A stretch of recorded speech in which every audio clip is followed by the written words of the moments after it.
What is going on, everybody? Welcome to episode 18, another live stream edition of the Everyday Sens podcast. I'm Jack Richardson, joined by Brendan Parks.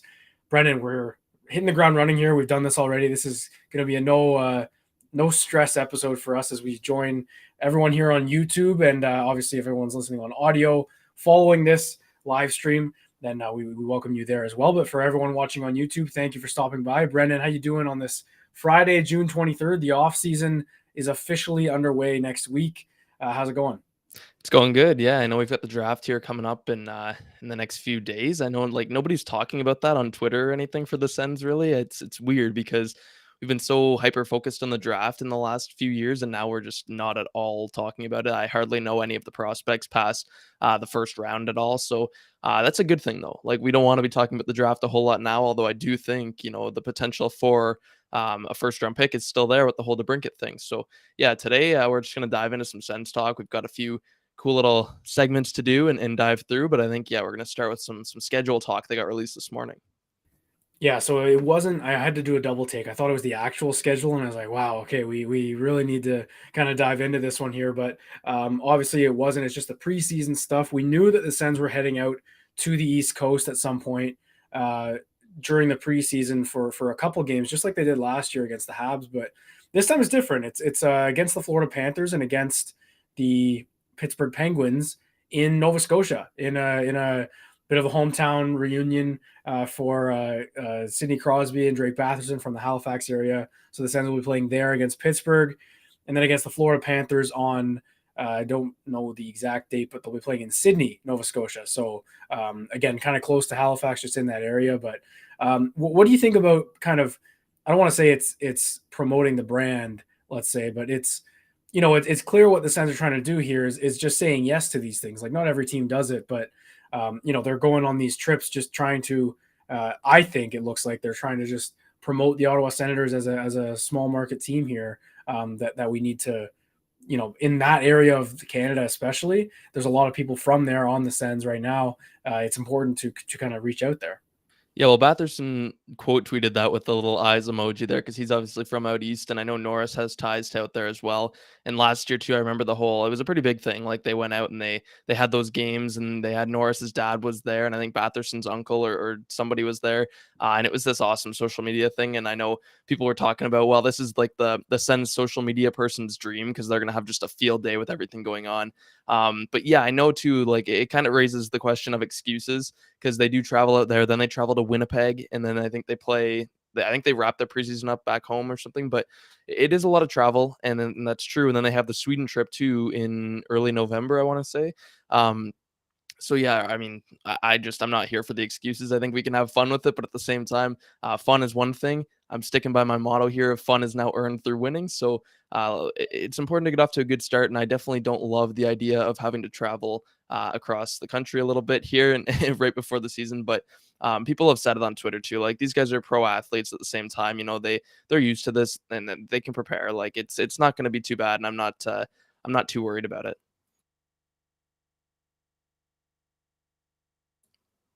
Got Kevin in the chat here. Sorry about that. I was clicking on his comment there.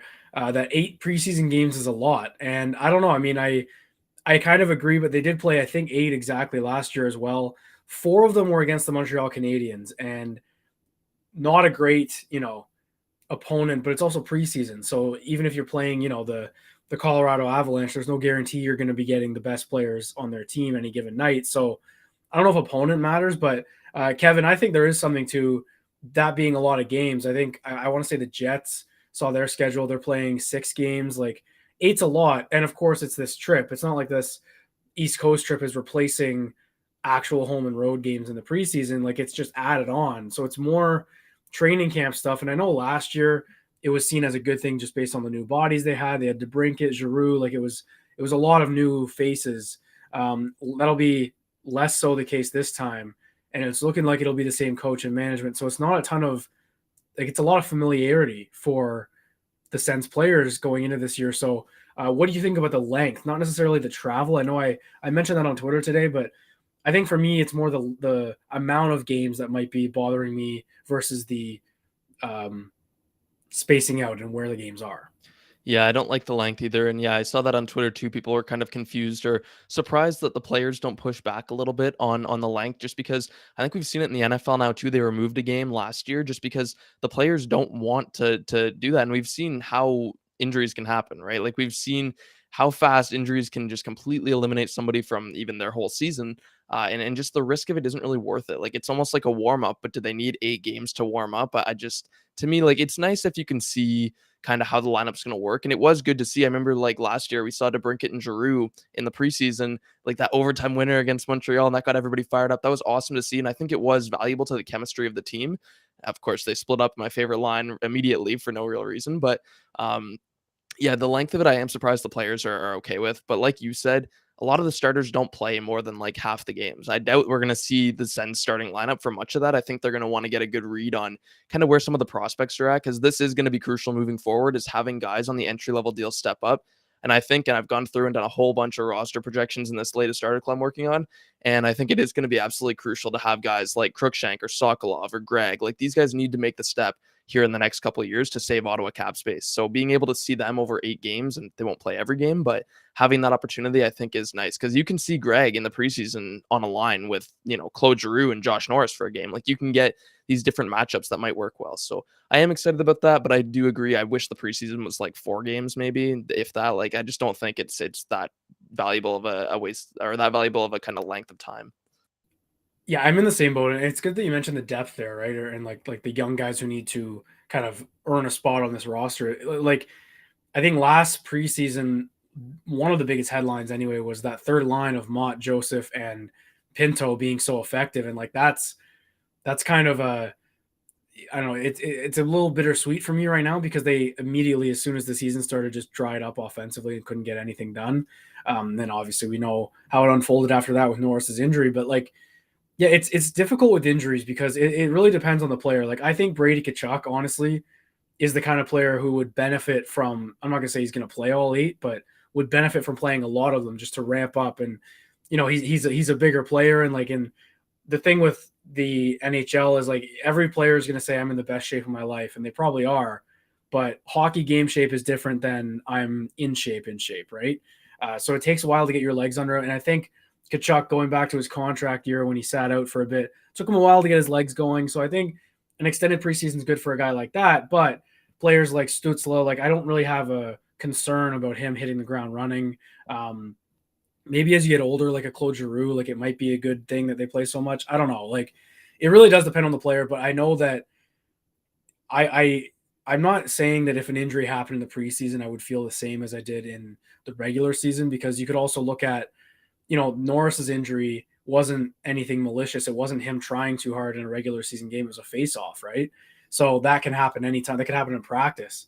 So I don't know. Like it would obviously be very unfortunate if an injury happens during preseason, but at the same time, like it's a fluke either way. Like in game 1 or in game 82, an injury could happen, and it's like you can't. I don't know. You can't really bubble wrap the players, but I understand like playing less preseason games would do that. But what this means, I think, to me, is last year they did the same thing. Like they'll probably travel with the entire team to the East Coast because it is towards the end of training camp anyway.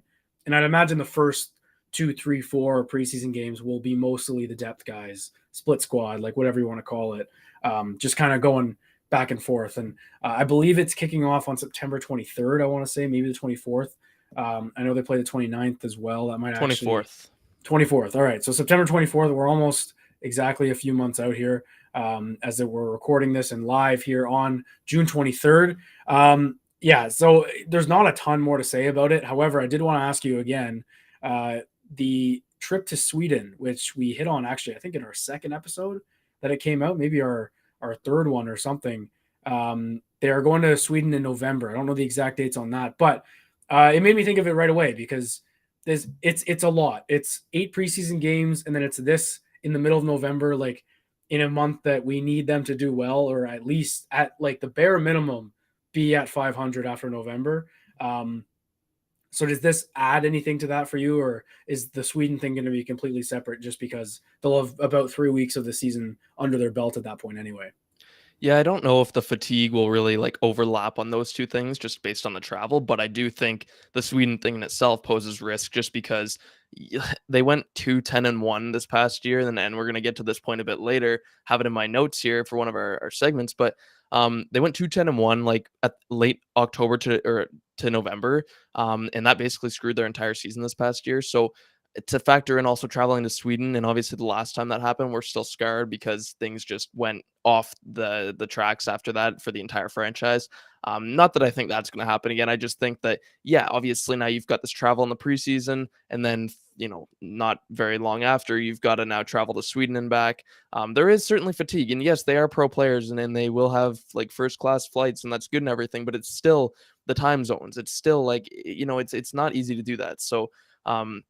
I am slightly worried about it, but at the same time, I think there's not much we can do about it. We can just try to enjoy it. I think it's going to be kind of a good exposure for the team, for the NHL. Like they're going to be all over the NHL social media, and it's going to be good to have them in Sweden as well. Obviously, the Sens have a lot of fans there from the Carlson days. But yeah, I mean, I am slightly worried about that. But like I said, we just have to try and enjoy it. And if they go 2-10-1 again, like DJ should be out the door. Like there's no, there's no. That's kind of the exciting thing about the season is that we know if they really screw up at some point, there are going to be changes. Like they've got a new owner, things are going to happen quick if this team is, 26 overall a month into the season or 2 months into the season. Yeah, and we will just kind of say off the top, and we might get into it in our next segment a little bit, but it's reported and kind of confirmed by Bettman the other day that Andlauer won't have complete control until early September, so training camp, right? Ironically, when these games are starting, he'll be in charge. So when you think about it like that, it sounds quick, but there's a lot of stuff that has to happen in between, obviously. But we won't talk about that a ton today. However, I think when people mention and like when I said today about all the travel and stuff, and yeah, obviously a flight from Ottawa to Sweden or Ottawa to the Maritimes isn't going to be super taxing. Like you mentioned, they're flying first class, getting served a great dinner, and like they're living the life. It's not like we're sorry for how much they have to travel. It's just that I know, especially pro athletes and hockey players, even more, are just creatures of habit. So this Sweden trip in the middle of the season, like right when you start to ramp up, I think most players would probably tell you that November, December, they start to feel at their peak if they're healthy. Like throwing a Sweden trip where you're traveling so far, playing 2 games against the same team, and then traveling all the way back, adjusting to a time zone of like 6 hour, 7 hour difference.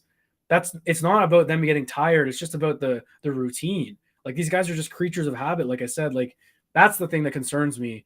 And I know the Sens are aware of this, and obviously Pierre Dorion should be too. It would be pretty poetic I don't know if it's a good or bad way that his career, or not career, but his tenure as Sens GM was kind of kickstarted with that Duchesne trade. I would say that was the first real thing that it was Dorion's plan, Dorion's move, because the rest he just kind of inherited from Brian Murray, right, for a year when they made that run.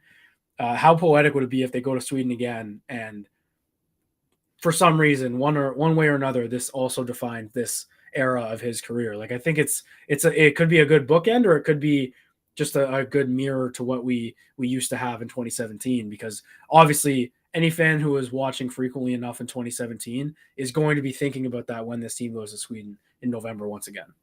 Yeah, for sure. And like you said, it will be interesting because it would be a pretty neat little storyline if this is the end of Dorion's stay, if they lose those games and they come back and they lose the next few games and Michael Andlauer's sitting there like, well, we gave you a run, but that's it. And I do think that like that's gonna be the expectation. I mean, so that's mid-November. So if they're 25th in the league at that point and low in the Eastern Conference, like do you think that they both would be potentially fired, or do you think like Smith's the first one out the door? Because I do think that Andlauer is not going to be sitting here watching a losing team, especially because he can just look at the record over the last 6 years and just see that they're negative. They haven't made the playoffs. Like if you're not seeing serious progression this season, what do you do if you're the owner? Like you have to make changes fast, right?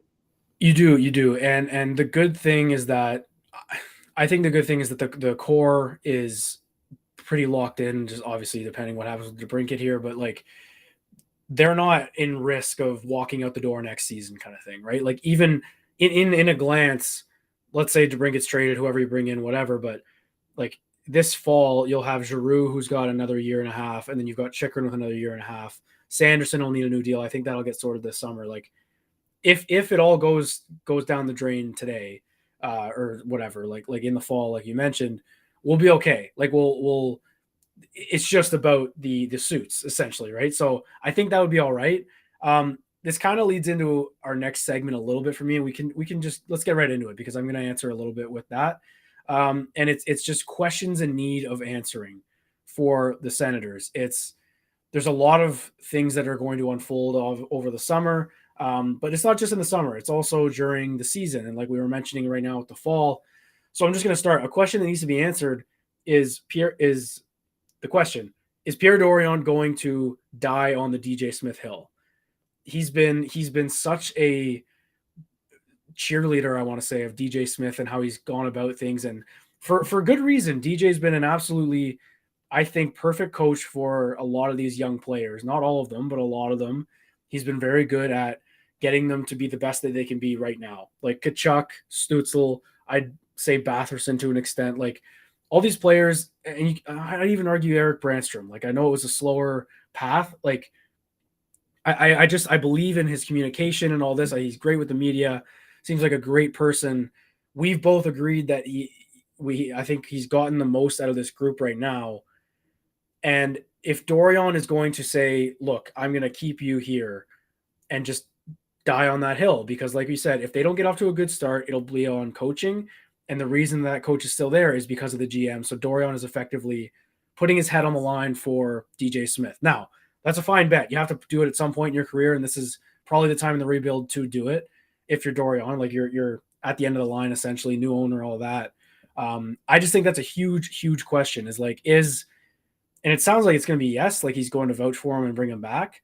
But how long? Like you mentioned, if Dorion's the guy who is like, look, DJ, if you're not over 500 at the bare minimum after 10 games, you're out of here, or something along those lines, that's different, because then it's Dorion looking to management being like, I know this isn't good enough. Let's go from here. I'll hire a new guy. If Andlauer himself might give Dorion a timeline, being like, if you're not better than 500 after 15 games, you and DJ are gone. That's kind of what I expect from Andlauer in this season. Like, I think that's fair based on the fact that he had no say in who was controlling the team he just bought. So that's my biggest question. I've got some other ones, and I know we'll get into some like details of the team, but I think that one, like when you're talking about the suits and the coaching and the management and the ownership, like that's the biggest one. It's been this regime since 2019. It's been 4 years, and there's no playoffs yet. So the expectation has to be playoffs. And I'm really curious. I'm really curious what he'll say in training camp, like, because it's been very vague lately, even with those media tours. Like he couldn't say I'm going to keep him because of the team wasn't sold yet. Like it's been very vague, I think, so far. Yeah, well, we know that Dorian was like he had a recommendation he was going to make to ownership. So if DJ stays, I would assume that Dorian's recommendation was to keep him, unless the timelines really screwed it all up and they couldn't hire somebody in time. But I would guess that Dorian's recommendation was to keep DJ, which means to answer your question, I think like that probably will happen. Is Dorian's going to kind of die on that DJ hill because he kept him around, right? Like if he told the new owner to keep the head coach and then the team underachieves or doesn't meet expectations, I mean, like that was pretty much on Dorian. Like he's seen DJ for 4 years now. There's no reason that he thinks anything is different. Like, and again, the team could do very well, and this could all be like a point that doesn't matter. But if they are underachieving, we're just saying if, because it could happen. Then yeah, I think Dorian is also at fault there for making that recommendation, because yeah, he has a huge factor to play on this in this organization. And yeah, that's a great question by Justin Mercier. Do you think PD's job now hinges on what happens with DeBrincat? So, I mean, I pretty much do, because I think that if they trade DeBrincat, which looks like it's going to happen, and they don't get a good return, their assets are mediocre, can't really help the team now. And then maybe they go out and they sign somebody, but maybe the signing doesn't work, or they overpay somebody and it's not overly impactful. Because again, this free agent class isn't great. So if they do, miss, and that's one of my points later, actually, we'll talk about, but if they miss on a free agent, and then the team isn't as good, like, again, I think it does come back to DeBrincat, because if the team's not as good because DeBrincat left and they failed that trade, like Andlauer's got to make decisions here. He's coming into an organization who hasn't made the playoffs in 6 years. there's going to be expectations. And I loved your point too. I think it's critical that he comes in and says, you have to hit this benchmark. Like you have to be, whether it's 500 or in a wild card spot or whatever it is by this point in the season, or that's it. And I think that that's good to set expectations because, I mean, barring anything crazy happening and setting them back, like everyone understands it. It's not just kind of an opinionated thing. If you say this is the expectation at this point in the season, and if they're under that expectation, like they knew what they had to do and they didn't get there, right? So my first question, and we just kind of talked about it, that goes with the same type of thing, is can DJ Smith push this team to the next level? And I think we both agree that right now I look at it and I say no. And that doesn't mean that DJ can't, or that doesn't mean the team can't get to the next level, but it means that I don't think DJ is going to be the reason that they do. And I know that that is unfortunate because I'm not crediting him really at all, but I just don't think that he's the guy to lead them to a championship. And I have a hard time seeing him staying here past this season just based on whatever happens. But that is my point because at the same time, if he comes out and maybe he's making good personnel decisions and the team is really playing to his system and they start winning games, maybe he is the guy that pushes them. Maybe they win a playoff series, right? And in that case, I think he would stay because that's, getting past expectations and overachieving almost. So, yeah, I think my question is really just, can he push them to the next level? Because so far we've seen very little to show that he can. They've improved every year, but the core has also gotten, better every year. That's kind of just natural progression. Now it's kind of on him to be able to get them to the next level, get them into the playoffs, show us something, show us success, right? Show us you can do it. So that's my first question. And how do you feel about that? I agree, and like I said, I think that's, I don't know. I was kind of on the fence. I can see it working out. I don't know if I'm necessarily completely in agreement with that, but I just think that they should have and needed to change something at some point. It's ridiculous that it's the fourth year of or fifth season, I guess, for DJ coming in, which is also crazy. But in the last three consecutive years, they've had higher expectations than the season before, and they've fallen flat on their face in the first 20 games. Like, that can't keep happening. And the fact that we're again sitting here a year later after last summer when all the great moves happened from Dorian, but he banked on the same coach and he banked on everything, and they just kind of had the same result. Now, the team was way better all season last year than they've ever been. That was quite obvious. They generated way more. The personnel was better. They had way more options up front. All the young guys stepped up and were better last season for the most part. And I think that's a credit to DJ. Like, I think that's fair.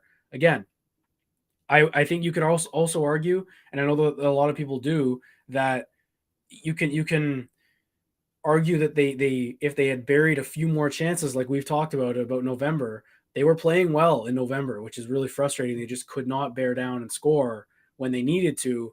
If they do 2, 3, 4 more times, we're having a different conversation. This could have been a playoff team last summer or last year if they had 2, 3 more goals in November. It sounds absolutely crazy, but it could. They missed the playoffs by 6 points. They lost 7 games in a row by 1 goal or an empty netter in November.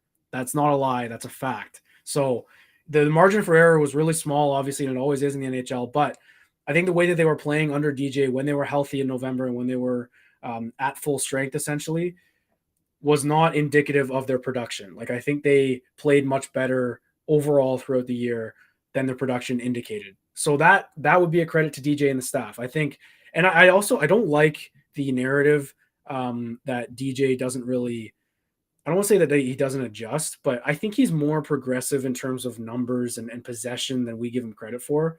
Like, yeah, they dump and chase a lot, but they're also a good forechecking team. And it's not just because of hits. Like, Alex DeBrincat was one of the best forecheckers in the league this season because he was following the system. I'm not arguing for that system. I'm just saying it was working with the personnel they had for a little bit. Like, I'll I hope Jeff Jackson's not listening to this and the Sens are maybe for some contract negotiations, but Claude Giroux didn't seem to struggle under this system, but DeBrincat did for a little bit, right? And those are both brand new players. Giroux is obviously a much more veteran guy, has more experience with different systems, but it's still a factor you have to consider. Like, I know that a lot was made between DJ and DeBrincat and all this, but I think with all the other guys and how they've progressed, I think I can see them doing well if, like, I think he's a good playoff coach. I think DJ will succeed somewhere else at some point. He's still young for a head coach.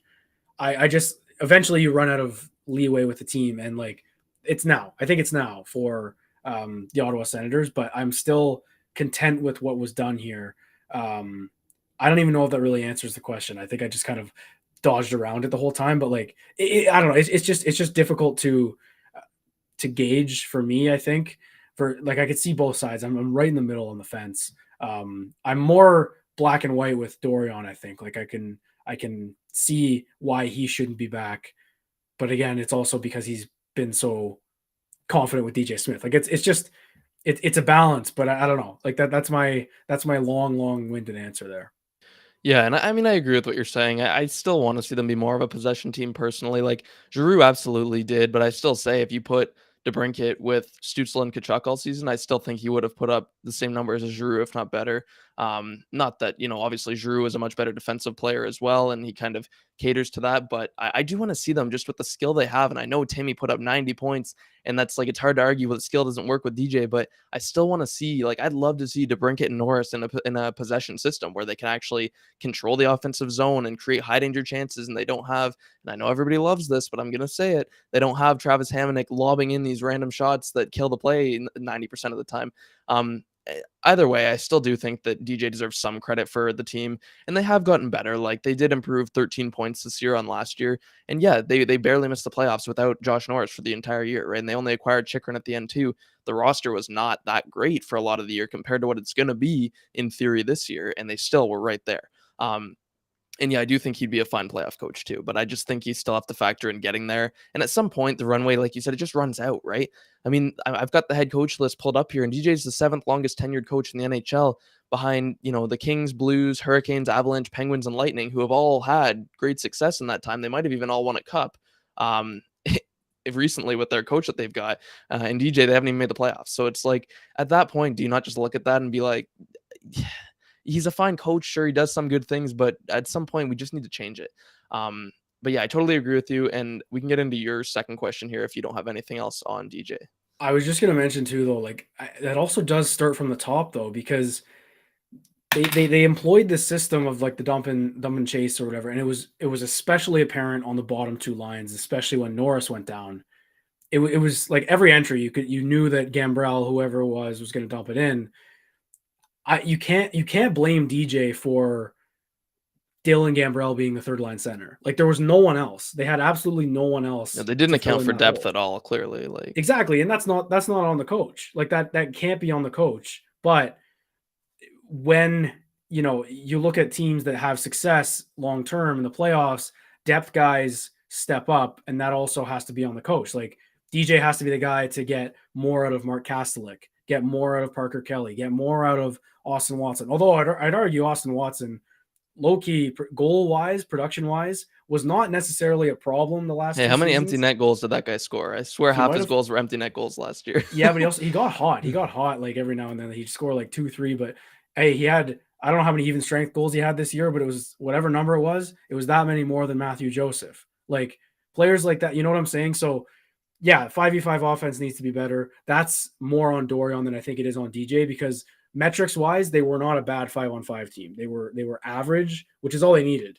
to be essentially with the power play they had. Again, which I'll point to coaching. Like I know it's his staff and assistants. Special teams, they were top 5 in power play and top 10 in PK, which is special. That doesn't happen all the time. It's one or the other usually with teams, especially teams that miss the playoffs. So again, credit has to go to DJ Smith for special teams. Like that, their special teams were elite this season, and that's a credit to coaching. So there's 2 sides to everything. I'll go with my question in need of answering, my second one here, and I'm going a little bit on the fly, but it's always in the back of my head. It's who is the number 1 defenseman on this team?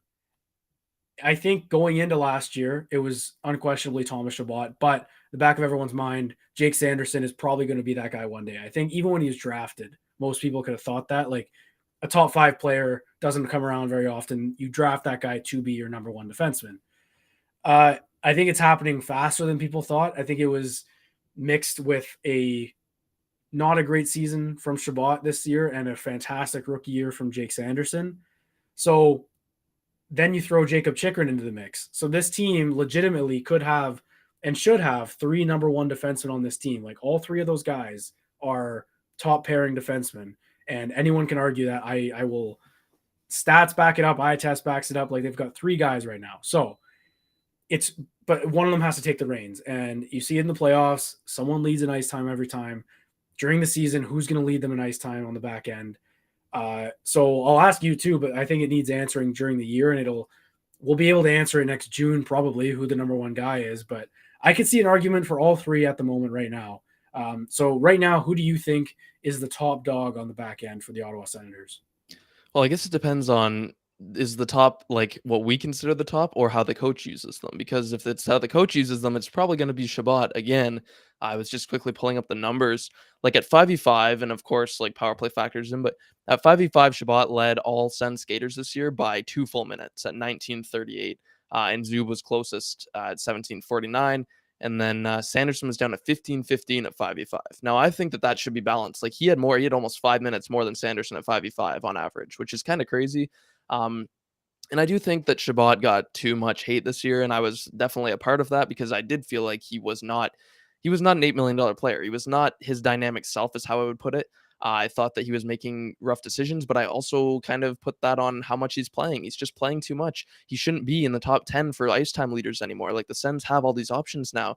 And I think like as the season went on, he just got worn down. You could see it. Like he did not look like he was comfortable skating with the puck. I don't think he liked being with Zaitsev anymore. I think like it's hard when you don't trust your partner. Obviously, that was only for a small part of the season, but just imagine playing that much, like almost half the game every night, and then being expected to be this like offensive guy. Maybe if he was a defensive guy who never really skated with the puck, they didn't need him to do that, but they do. Like the team is way better. I would argue Shabbat has as much influence on this team as anybody else. Like when he is on, the team is on. His dynamic play and his ability to skate with the puck and enter the zone and create offense and even in the offensive zone, move around, walk the blue line. He's really good at that stuff. That's what he was drafted for. He was never drafted for his defense, right? But this season, he didn't really provide much offense either. And I know the metrics kind of argue that, but I don't know. Just watching him, he did not look like his dynamic self, and he made way too many mistakes for my liking. I think, though, that like I'm very confident he's going to bounce back. I think that if they split the minutes with Sanderson and Chychrun too, but I think he might be partnered with Chychrun even too. Like I think they might do Sanderson Zub to start and Chychrun Shabbat. Either way, though, I think you can easily split that, right? And I think it's a great decor. But again, this is one of the things with DJ that I'm watching too that factors into my last point is that like usage. Like there's no reason Shabbat should be playing like 6 minutes more than Sanderson any night. It's got to be a split, and that's not going to just benefit Sanderson playing more, getting more opportunity, but it's going to help Shabbat more than anybody, I think. And also having a reliable partner too is going to help him. So either way, yeah, I like that point a lot. And my answer to your question, kind of going back, I still think they're going to kind of use Shabbat as the number 1. Like Sanderson's still only 2021. Like it's kind of hard to ask him to do everything, but I do think in the long term, I'd put a lot of money that Sanderson's going to be the guy for Ottawa. I guess a better way maybe to ask it too is who's going to lead them in ice time, right? And you got to factor that I don't know who's going to quarterback the first power play going into next year. I'm imagining it'll be Shabbat, but again, like Chychrun and Sanderson are going to kill penalties. Shabbat probably won't. Like that'll even out the ice time. And I know that it makes sense for a team that took so many penalties. Like the Sens were shorthanded a lot. Sanderson didn't take a ton of penalties, so he was always available on the PK. That's going to affect ice time. Like you can't send Sanderson out for a minute and a half penalty kill and then kind of rotate as is. Like you gotta manage the game, like in-game management, which we've talked about with DJ. But I think that's a reason Shabbat gets a lot more 5v5 ice time. It'll just be interesting though when the power play minutes, like how they, I don't know, kind of work on that. Assuming DeBrincat's back, you're gonna have 2 stacked units again. But if he's not back, it'll be Norris in that spot anyway, so it'll just be kind of the same thing. But yeah, it's interesting. Like I will maintain, like, even if they go in as is, don't have to bring Hamonic back. They got Matt and Paolo. JBD can step in. Clevin. Like, I think the blue line is their strongest area of depth right now. And it's because they've got 3 number 1 guys. Like, I'd say Kachuk and Stützle and Giroux are probably all top line forwards. But if DeBrincat's gone, they probably don't have a 4th. So they have a bevy of or an embarrassment of riches on the back end all of a sudden, which is awesome. Like a year ago, they were desperate for defensemen, and now we've got 3 studs. So that's exciting to me. And let's get into your questions in need of answering. Just quickly, though, if everyone's watching on YouTube, throw your questions that you think need answering in the chat, and we'll get to those as well. And I'm sure everyone's got different things they need to be addressed this summer. It could be in the season. Like, what do you think this year is going to entail just with all the things swirling around this team? So, Brennan, go ahead here with your second. So my second is going to be, can Josh Norris stay healthy, and is he enough to replace Alex DeBrincat? And again, I hope DeBrincat is back, but it does seem like we're going towards a trade. I know Steve Warren even went on a pod and said that he isn't even sure. Like, he had the source that said DeBrincat is still open to staying, but I know he went on and said he kind of just wanted to clarify that although, like, his point is kind of that DeBrincat is open to staying, but that he still thinks a trade is probably likely, which is unfortunate. But at the same time, if it happens, it happens. We move on. The biggest point that people have had with the DeBrincat thing, though, is it that big of a deal if he's gone, if they have Josh Norris come back? Because Josh Norris scores a lot of goals too. They kind of are the same type of player. My argument would simply be that I'd love to see them together, since DeBrincat was dishing passes left and right this year. But either way, that's my question. Can Norris stay healthy? Because I will maintain that if DeBrincat is gone, and let's say they sign like I don't know, like a 4 or 5 million replacement for him on the second line, who's not like an elite player, he's kind of a complementary piece. If Norris gets hurt, that is going to be very scary. And Norris has been hurt, and he's been hurt many years. So I am a little nervous about him being able to stay healthy, because if he gets hurt and you don't have DeBrincat, suddenly like your lineup is fairly thin. I know you've got Pinto who can step up, but it's thin, man. Like, now you're back to exactly where you were this year without DeBrincat, who is, at least a 30 goal scorer typically. I just have the list pulled up here. So over the last 2 years, and this is just speaking to how important Norris is, the last 2 years, 5v5 goals for the Sens. So we're talking about like ridiculous amounts of games. Norris has played 74 games over the last 2 years. He ranks 5th on the list of 5v5 goals among all players in basically 1 year out of the two. He's got 18 5v5 goals. Above him, Kachuk, Stützle, Giroux, Batherson. That's it. Like, that's crazy. And they've played like 100 more games than him almost. And he's right there at 5v5. And then on top of that, on the power play, Norris ranks 4th in goals with 16 behind Kachuk, Stützle, and Batherson in like 100 less games, which not quite 100, but that's just crazy. Is like, he's so important to the team. And I do think he can replace DeBrincat's goal scoring. But I still think that people underrate DeBrincat's passing too. Like, he's not just a sniper because he scored 41 goals. He had 39 assists this year. Like, he led the Sens in, I believe, 5v5 assists, or ranked second in 5v5 assists too. He was a big contributor there. So can Norris step in, for one, stay healthy, play at least? Because, I mean, Norris, he played 66 games that 1 year too, right? He still missed, close to 20 games. Can he stay healthy enough to play like at least 60 games while giving you those same 5v5 numbers, while giving you the power play scoring? Because they need him to if DeBrincat's gone. They really, really need him to. I'd say if he gets hurt, you've got to spread the lineup out. You're too thin. You have to move your lines around. You have to get every line going, because you can't have this whole one trio of Kachuk, Stützle, and Giroux while everybody else is kind of suffering behind them. Yeah, I'm a big believer in Norris coming back is going to benefit the team, even if DeBrincat's gone. Like, yeah, the team will be worse off without DeBrincat. We've talked about that a lot, but that's with Norris in the lineup. Like, having a second line of Norris, Batherson, and DeBrincat was so fun to think about. I know we want to see DeBrincat with Stützle and Kachuk, but like, as is, that line should work perfectly. I'm mostly excited about Norris coming back because of the chemistry he's got with Drake Batherson. That's when those guys both had the most successes, when they were playing together at With even Kachuk strength. too, so that's interesting. And Kachuk, but like, we know Kachuk is okay with Giroux and Stützle like that. You don't have to touch that.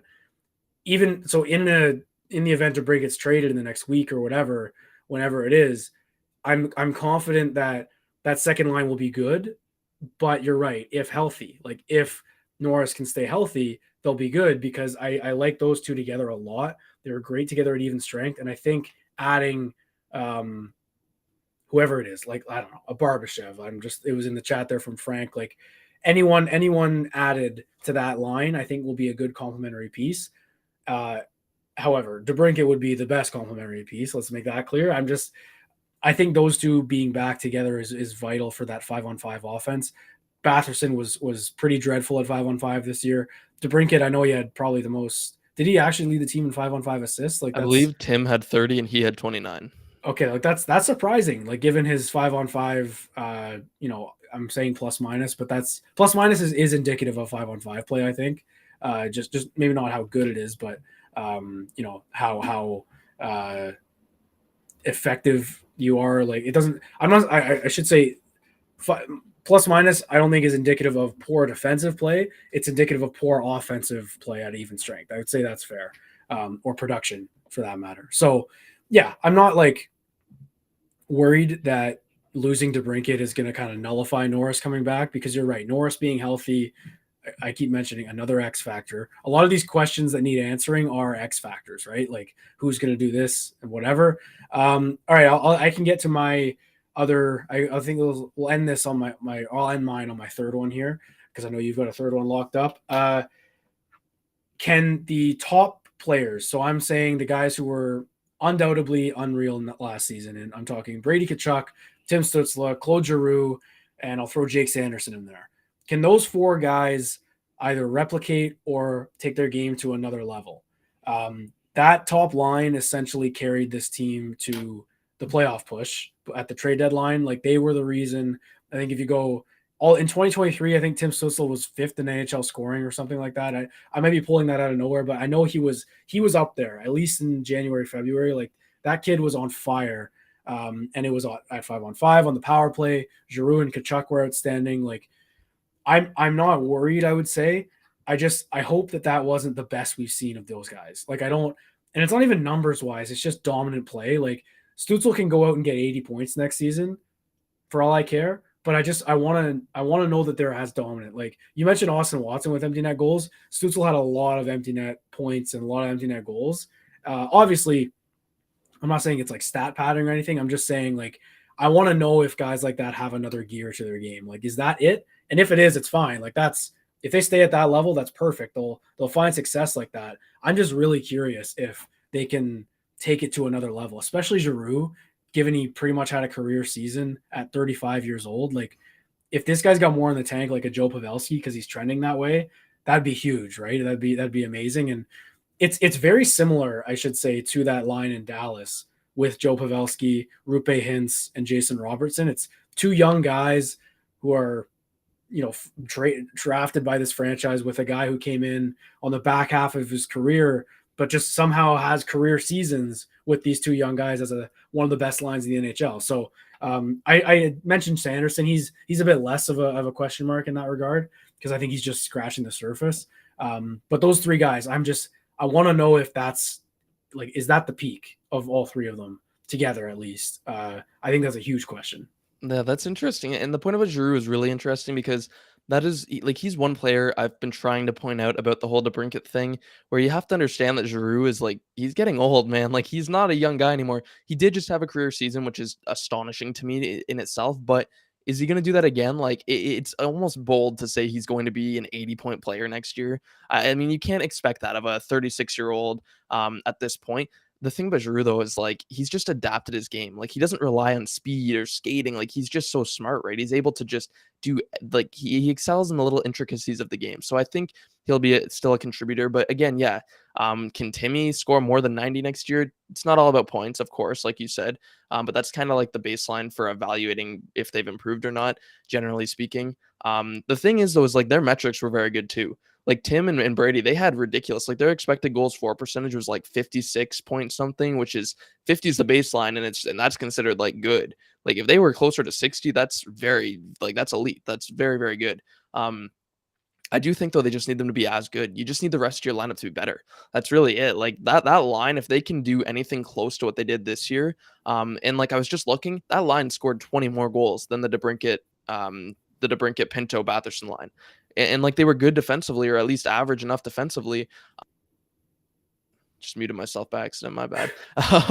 But yeah, like if they can just do the same thing, then the Sens are going to be fine. They just need everybody behind them to get better.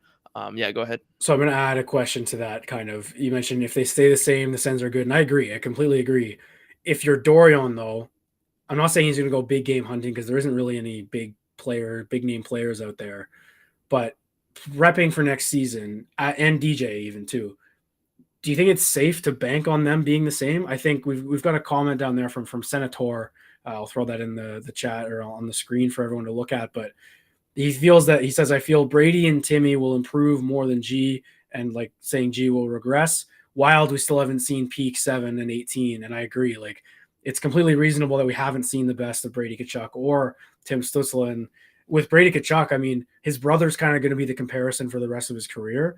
And I think, I don't know who it was, but did like a side-by-side career stats comparison.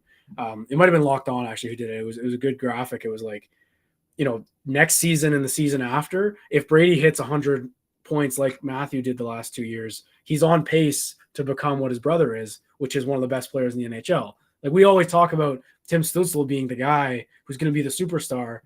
Quietly, Brady Tkachuk is tracking to be a top player in the NHL. Like career high 82 points this year, but can he take it to another level? That's, I think with him like he's the biggest question for me. Not that I'm worried about his production or anything like that. I want to know if he can take it to that next level. If he can become a 100-point guy, stay at the pace he was at in November when they were struggling. I think he was on pace, I think, after November for close to 100, I want to say. That kind of stuff for me is fascinating to think about because, yeah, we could talk about depth all we want, and that's all about playoff success. That top line is good enough to carry this team to being very, very good. I think anyway. So yeah, I'll go back. Do you think it's safe to bank on them being as good? I mean, like I still do. I think you like they were really good. I mean, they scored a lot of goals. They were one of the better lines in the league. I would guess if you looked up the numbers. I think they were all three, or at least Brady and Tim were both top 30 in scoring. But I do agree with Senator's point there about them improving more. I think they're going to find another level because if you look at their age, like they're just on track. It's like you said with the comparison to Matt Tkachuk, they're just on track to take another step. And I always say that when people point out, well, this lineup looks awfully similar to the one last year that didn't make the playoffs, what I point out is, okay, not to mention Norris and Chikrin, but like the core is going to take another step or should be expected to take another step. Like Tim Stützle is 21 years old. He in theory is like 3 years from actually hitting his prime. Like there's no reason he wouldn't take another step forward. It would be surprising if he regresses based on that. But yeah, I mean, Tkachuk is an interesting one because a lot of people saw him as more of a 60 or 70 point guy, physical, brings the other intangibles, but maybe not a huge point scorer like his brother. Whereas Tim was more of a skill guy who was always expected to put up a lot of points. Brady being over a point per game, like I'm really interested to see if he's going to eclipse that again next year. And I hope he does. Like I hope he finds that next Matthew Tkachuk level because when he's on too, like Shabbat, my God, it feels like the team could win the Stanley Cup. Like they look totally different when Brady brings the energy. And look no further than the games against Detroit. That's all you need to see. Like that he did everything, carried the team through victory. Like it was very, very impressive. So yeah, are you good on that point? You have anything else? Yeah, just Brady is another huge question with him is like, can he lead them to the next step? You talked about it with DJ Smith and even Dorion to an extent, but can Brady Tkachuk also lead them because he's the captain? And I know he's a fan favorite and I love him. He's my favorite player on this team, but that at the end of the day, that's what he's going to be judged on. There is quite a standard for being a great captain in the city of Ottawa. And hopefully when Daniel Alfredsson eventually comes into the fold in whatever capacity it is, that rubs off on him. And I have no doubt that it will. I don't know when it's going to happen. Like is next year going to be his kind of signature year where he just puts the team on his back and says, boys, we're not missing the playoffs this year. We're winning the cup like he promised in Byward Market after the season was over. Yeah, and we talked about accountability with ownership and holding a certain standard where it's like you have to meet this. We haven't really talked about internal accountability from Brady and from the leadership group, and that's hard because he's young. He's one of the younger captains. He might even have been named the youngest captain or And was yeah, at the and they're time. all Yeah, best friends too, right? that's what I That's so mean. important. Yeah, they're Like, for so a guy like like Giroux coming in, he might be able to be a little more accountable because he might not have known a lot of the guys, and he can come in as this veteran who's been a captain and can kind of enforce that dad-like mentality.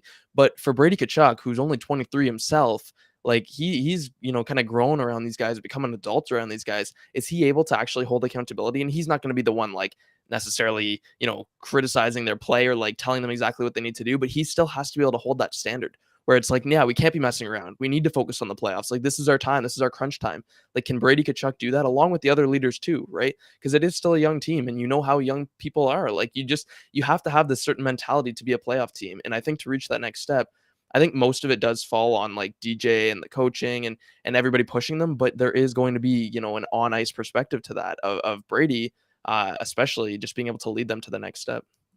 Yeah, we talked about him bringing the team into the fight. That's the book on him. Like the Kachucks, especially. Like I see Mark Kennedy's comment there that Brady and Matthew play exactly like their dad. They score, they're tough, but dragging them into the fight with your play is one thing. I want to know, like, is Kachuk the guy where if Shabbat's having an off night, he goes up to Thomas and is like, "Look, man, you got to wake up." I'm not saying that that's the best leadership style.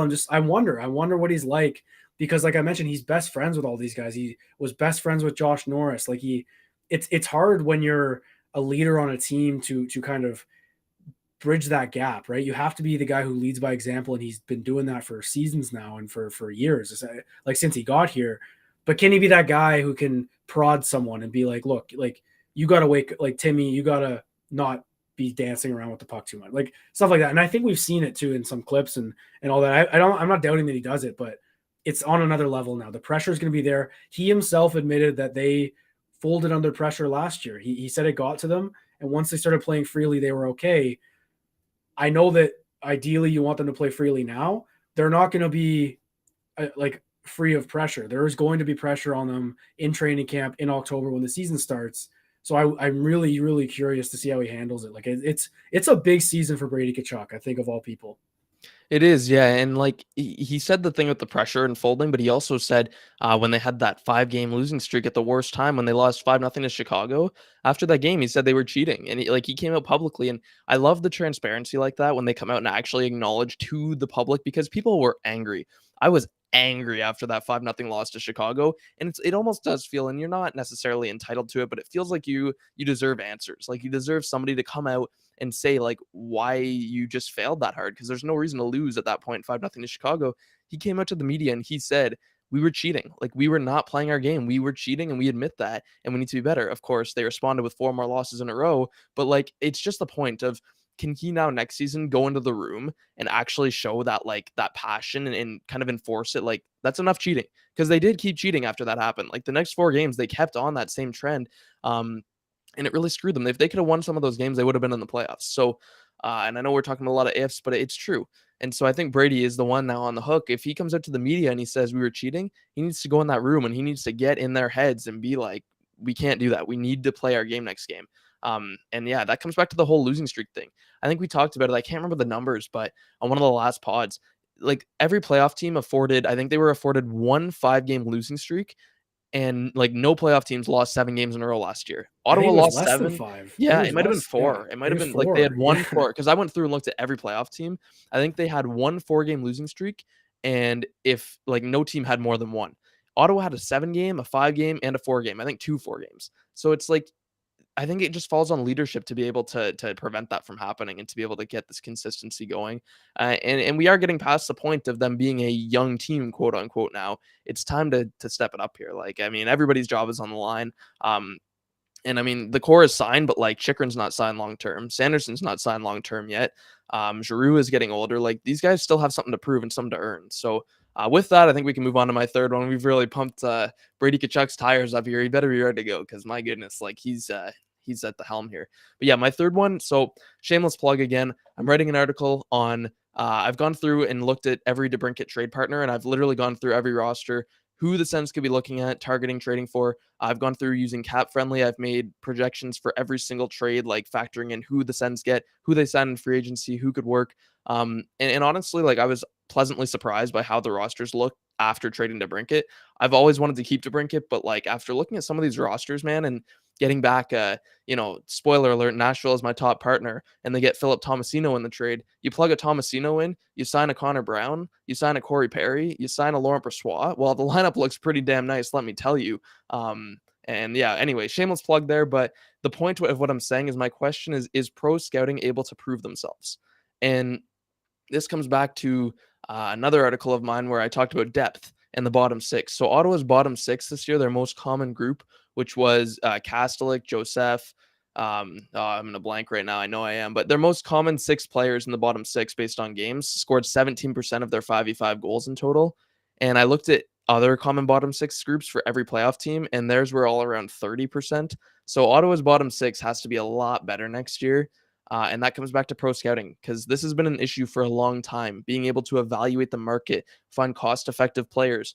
Like just look at the playoff teams, go through their roster and look at who they have.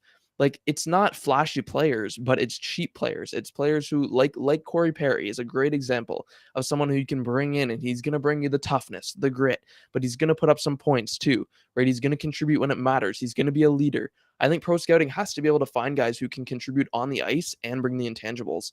And like, Dorion has not been good at pro scouting. I know they've traded for Chikrin to DeBrincat. That's awesome. But like, everyone can tell you those are good players. You just have to make the trade.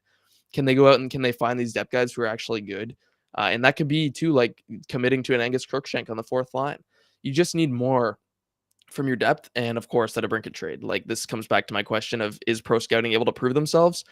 That all falls on pro scouting. Like, you have to make the evaluation on a player to replace him and who you're getting in that trade. So I know Anlauer wants to expand the pro scouting group, and that will happen. But I think, like, if this trade happens soon, man, it's still going to be on Dorion and the pro scouts that they have right now to fill out the roster for next year.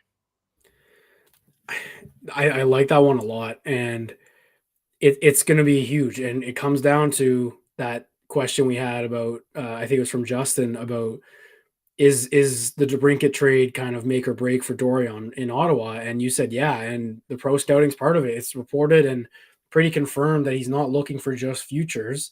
Although it's weird also that they're setting the draft as a deadline if they're not looking for futures, but that's besides the point. I think it's just a deadline. I don't think it's a hard deadline for the Sens to trade him, because obviously they have all of July to do it too. Yeah, I don't know. Like, the pro scouting, we've talked a lot about it. It's not that they're, inept or anything and they can't, whatever. They're thin, and all the resources in the last few years have gone to amateur scouting. That's not a secret. And when Anlauer officially takes over, I'd imagine there's a mass exodus and a bit of an overhaul over however long of new scouts and new pro scouts and a new staff, new head of pro scouting. Like you said, the best, all the reasons you hear for Dorion sticking around are Chikrin and DeBrincat. And while those were at the time were fantastic trades and it looked like an absolute win for the Sens, they were obvious players. So it's not like we should be crediting him for picking out these diamonds in the rough, because they haven't really done that. They haven't really done that on the pro side with anyone. When you think about it, like, I can't think of anyone that they've acquired in the last decade that has been like, oh yeah, you know what? That's a great find. It's all been reclamation projects that you got for cheap. I have one, and it's because of this comment by Alfie's Mullet. Derek Brassard. He had a really good year, and I think they signed him for a $750K tryout, and he was better than like their entire depth core. So yeah, it was a PTO. It was a PTO, which is yeah, okay, that's actually a good one. Yeah, it's a great pro pickup, let's say. But again, that's a guy who Dorion already got in a trade that they probably lost. Like, it wasn't I'm not trying to just be negative with Dorion, but it all comes back to him. It all comes back to him always. And you go to the era, the 10 months that Pierre Maguire was in the fold. I know that was because of Eugene Melnyk, but they signed Michael Del Zotto to a deal that's going to hurt them on the cap next year. It would have been over by now. They signed who else did they sign in that? They traded for Eric Goodbranson before that. Like, I think they moved him before Maguire was there. Josh Brown, and I know that Dorion said like we were trying to get character guys, and that's fine. But at the time, you made it fairly clear that you wanted to compete, and I would imagine that was him learning from mistakes, that these guys aren't going to work out on this team. So that's all fine. It's just when any GM has enough time to see things through, I don't want to use the expression blind squirrel finds a nut, because I know Dorion's done a decent job lately, but he's had so much time, and so has this pro scouting staff. They've had so much time to build up this roster. So like, obviously it's going to eventually work out. It'd be incredible if they didn't work out and they didn't get to this point. But yeah, I think you're right. Like this is going to be a huge factor moving forward. Like, let's say this core finds success and is good, and we're up against the cap for the next 5 seasons. You're going to need to have outstanding pro and amateur scouting to try and supplement the core moving forward when they get too expensive to keep guys like Batherson and Norris around when their deals are up. Like, I'm just naming 2 people, but you know what I mean? Like a Pinto and a Brandstrom, like, you're going to have to replace those people probably down the line because they're going to price themselves out of here. So I have no faith that the pro scouting can do that now. So yeah, Andlauer's biggest task, if the team gets off to a good start, his biggest task is to fix the front office, like the guys behind the scenes in general. So I love that. I love that question that needs to be answered. Yeah, and I think that's his biggest task regardless. I think right when he gets in, he should be looking at hiring people. It's just too thin. And other than Broussard, who they already knew, I really can't think of a single like pro acquisition that Dorian's made in his entire tenure that was actually beneficial and like cost effective. There's been a remarkable amount of issues and mistakes, like Matt Murray being the most prevalent in my mind right now. Like not only trading for him, but then signing him to this massive deal, which is still costing them 1.5 a season until the end of next year, unless Toronto buys him out. Frank McDougall put Derek Stefan in the chat, and that scarred me. It brought back memories. But yeah, the pro scouting, it all falls on them. And I wrote this in the article too. It's like it's all on Dorian and the pro scouting. So you like if they don't win this DeBrincat trade, that's one thing. But if they go out and they don't find cost-effective players, if they overpay, and I know everybody loves Tyler Bertuzzi, but if you give Tyler Bertuzzi like $7.5 million for 6 years or something, like you're just going to cap strap yourself.